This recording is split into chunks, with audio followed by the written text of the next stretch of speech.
Spooky times are here, and hopefully you've given some thought to the games that you're going to be playing at your table this year for Halloween. Maybe you're not fully planned out. Maybe you were thinking, I'll run Curse of Strahd again. Well, I've got another idea.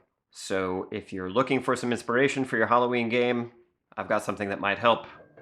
Let's roll.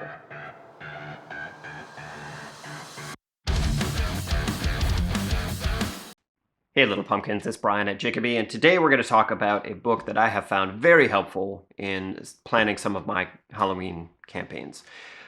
This is the Tales of the Old Margreve from Kobold Press. I think this is the second book that I had purchased from Kobold Press, and it is probably the piece that solidified my love for Kobold Press and sort of sent me on a path of backing every Kickstarter that they put out and purchasing a bunch of stuff when they have sales on their site. So this book, the first third of the book, details a sentient forest setting. And the second two-thirds are a series of adventures for levels 1 through levels 10. This is for 5th edition Dungeons and Dragons, but I believe they have a Pathfinder version of this as well. But you could also take the ideas and convert them to any game system that you might be running. The material that's presented here, while some of it is written from the perspective that this is a setting that exists within the Midgard campaign setting, it's very easy to take the Old Margreve forest, this idea of a sentient living forest, and put it into any campaign setting that you might be playing in, whether that's a homebrew world, whether it's Dragonlance, Forgotten Realms, Golarion, if you're playing in Pathfinder. You could even set this up as a domain of dread. So this could be, if you still want to play sort of in a Ravenloft type of setting, maybe the mists open and take you to this forest. So the book basically opens up with how do you set up the mood and the mystery of this forest? What's the personality of the forest? And of course you can tweak things so that it fits your campaign and how you want to run your game. But there are some outlines of like, how do we create this idea of when the characters enter this forest, they always kind of feel like they're being watched. And there's a subsystem for character status while they're in the Margreve forest. So if the characters are doing things that the forest deems are benevolent or benefit the forest, then their status improves within the forest. And when that happens, maybe trails become easier to follow. The terrain becomes easier to traverse. Game or edible vegetation becomes more abundant, easier to find. Potable water maybe becomes easier to find. If characters are doing things that seem to be against sort of the will of the forest, if they're just casting fireballs all willy-nilly, then they're going to start having a lower status within the forest.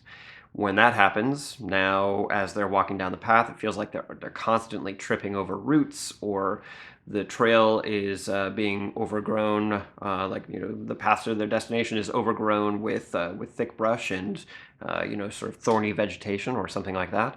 It could be that that they have a hard time with their survival checks if they're trying to hunt or trying to gather food for the party. Maybe there's no potable water available, things like that.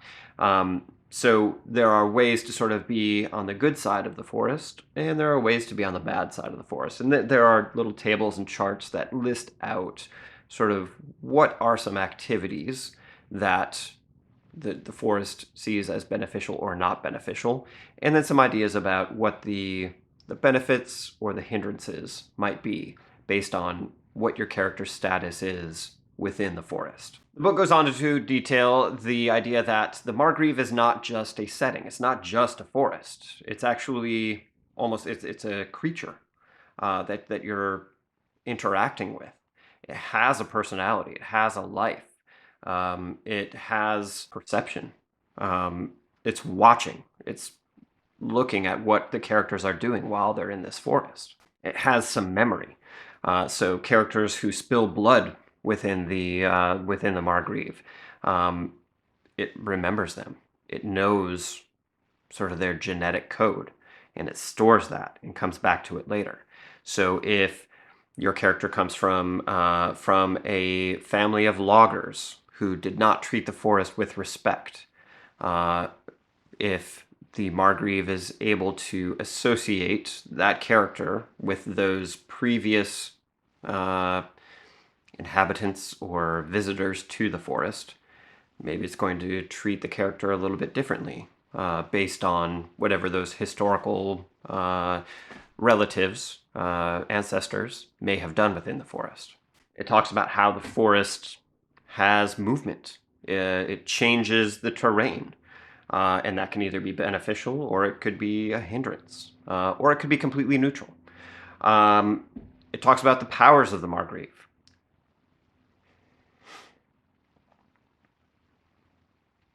If you choose to put some of these things in, or you, of course, can change it based on the type of campaign that you want to run. But for example, rust happens a little bit faster within the Margreve. So maybe when the party's getting ready to rest for the night, the warrior takes off their armor and is kind of looking around and realizes like, oh, there's a bit more oxidization on the surface of my breastplate compared to what I would normally expect. Maybe a perception roll sort of figures that helps them figure that out, or their sword seems to be a little bit rustier. The forest has the ability to awaken or animate animals or plants that originated within the forest. So probably not so much the party's animal companions or things that have entered the forest from outside, but things that originated within the forest. It has some amount of control over the flora and the fauna. It has the ability to reincarnate animals and sentient beings that originated in the forest and have been killed. So the book lays out some of those things so that game masters can kind of think about, which pieces of this do I want to pull into my game? How does this shape the way that my characters are going to interact with this story, or the way that the story is going to interact with my characters, and then sort of how does that snowball effect start to happen? We also have a series of encounters that a game master could even just sort of look through, and you could come up with your own homebrew one-shots just based on some of the encounters that are laid out here and some of the sort of adventure threads, the seeds that the book gives you. There's a large section of the book that details different areas of the forest because it's huge. And so there are different locations within the forest. There are different population groups in the forest, ideas of creatures that exist there.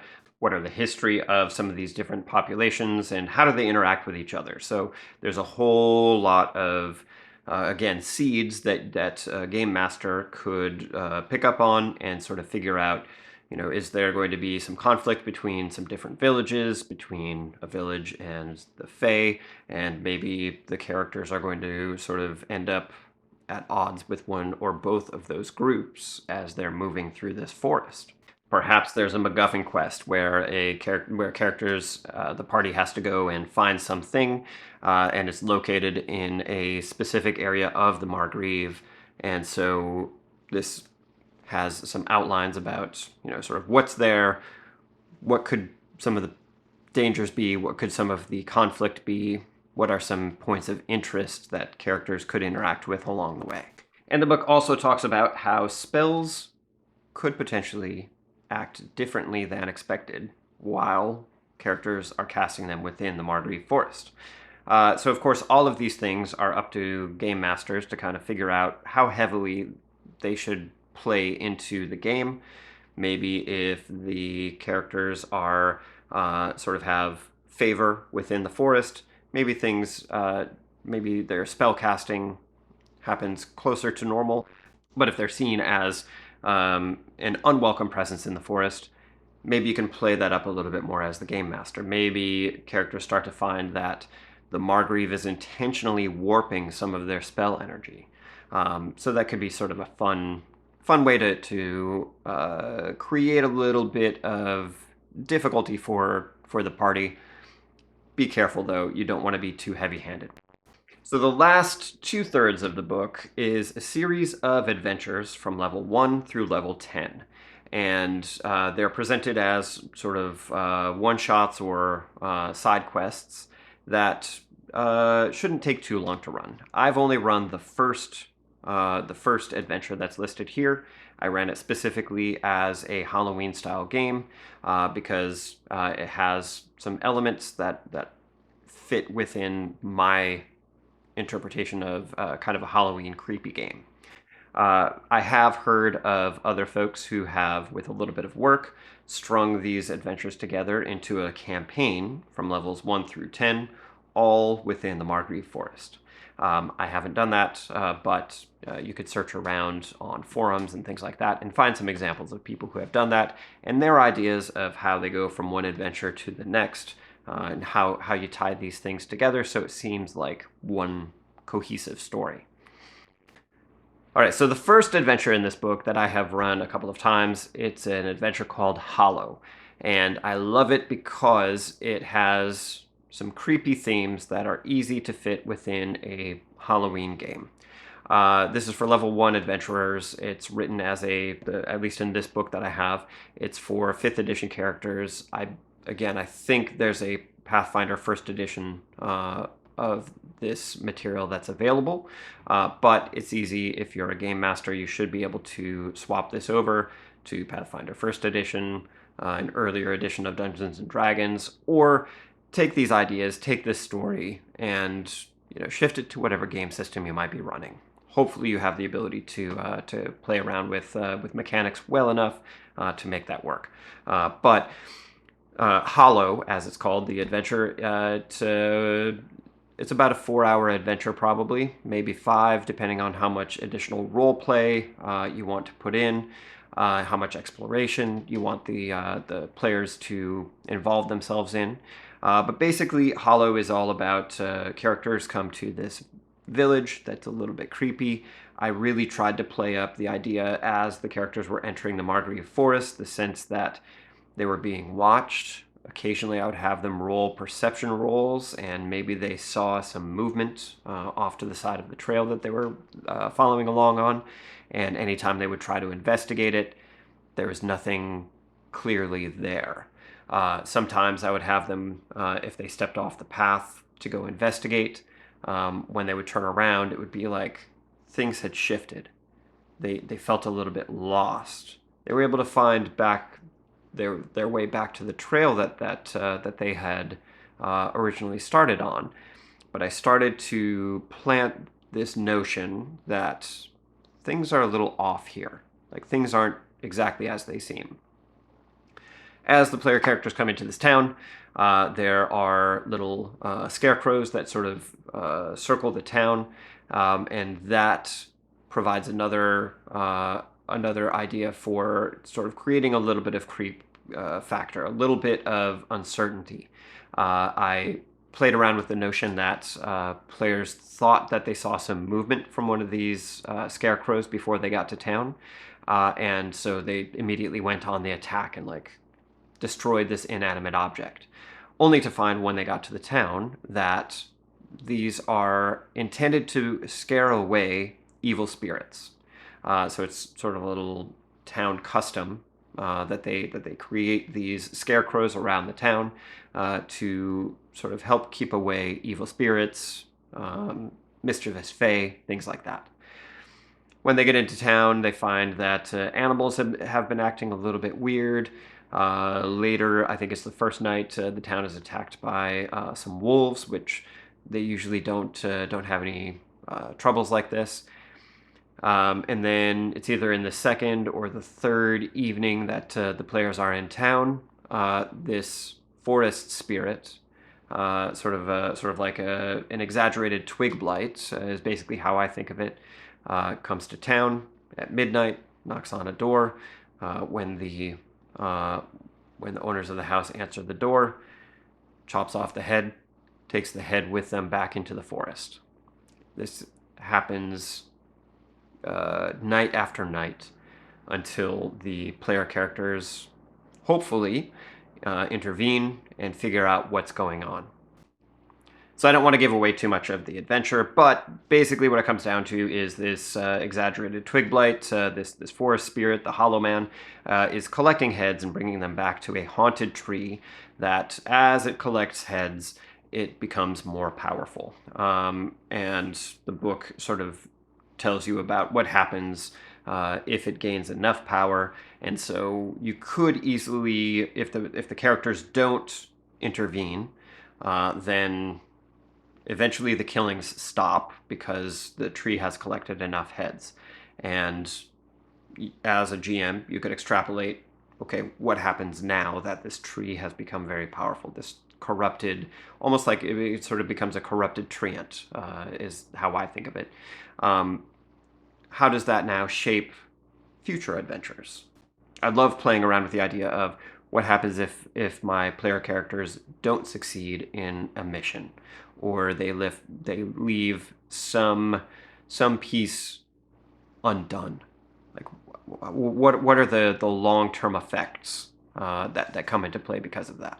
So that's just so Hollow is just the first adventure that's presented in this book. There are several additional. I haven't played through them, but just in sort of flipping through and reading through them, any of them could be picked up and run as a Halloween game. It could also be a non-Halloween game. You could play them at any time, of course, but there's lots of areas where you could add some additional creep factor. There are several that deal with fae. There are several adventures that have witches or werewolves, things like that. Things that are, staples of a horror or Halloween style game. So that's a quick overview, Tales of the Old Margreve. There will be links in the description box down below for where you can pick this up directly from Kobold Press. There is also a supplement, the Tales of the Old Margreve Player's Guide. This details some different character concepts, classes, races, I think even some spells that are specific to this campaign setting. And there are a lot of fun ideas that you could pull from here to even flavor some of your campaign. Like I said, this area is big enough, and there are enough ideas here that you could have an entire campaign set in the Margreve Forest. A lot of fantastic material. Again, Kobold Press really creates top-notch material. Go check it out. I can't recommend it highly enough. Again, links are down in the description box below for this, as well as some 3D printable content from PrintableScenery.com. So go check it out. That's what I've got for today. Hopefully you enjoyed this video. If it gave you some inspiration, feel free to give me a thumbs up. I'd love it if you subscribe. I appreciate that. I appreciate you. And until we meet again, roll well, my friends.